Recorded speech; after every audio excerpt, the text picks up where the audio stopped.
this video, which is part of our series of short video blogs on company transactions for SMEs. Today, I'm looking at selling a business and giving some legal tips on how to maximize your profits.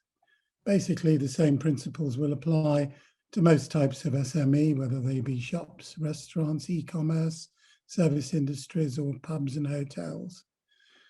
The first thing you want to do is be clear what you're selling and get a good set of heads of terms together. Make sure your accounts and financials are all in order, including any financial forecasts if possible. Be prepared to offer flexible terms to make yourself more attractive to buyers. Consider early on, what exactly are you selling? Are you selling the shares in your company or just assets? There are pros and cons with each, and these are usually determined by tax considerations.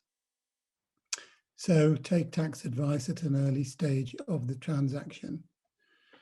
Consider how to structure the sale price between capital and income. The impact of coronavirus on trading means you need to be offering more flexible deals to many buyers. So consider sacrificing capital sum up front for a potentially larger sum later on. The seller, that's you, may continue in a consultancy or an employment role to ensure a smooth handover.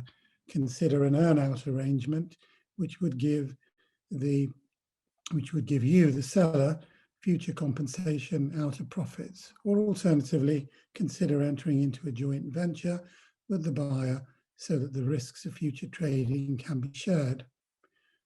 You need to consider early on which assets are you selling. Only include those assets which you need for the smooth running of the business.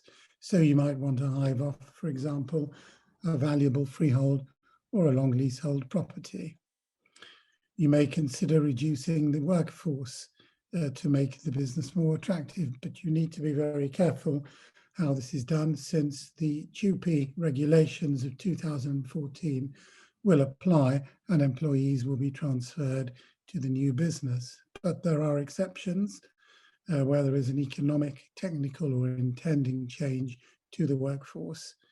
But you have to be careful to make sure the procedural aspects are strictly adhered to, otherwise you or your buyer may face a claim for unfair dismissal. And finally, be prepared to offer restrictive covenants, restrictions on your future trading, and be prepared to give a restriction against you setting up in competition or soliciting customers. So if you need any help with selling a business, feel free to contact me or any of our commercial solicitors.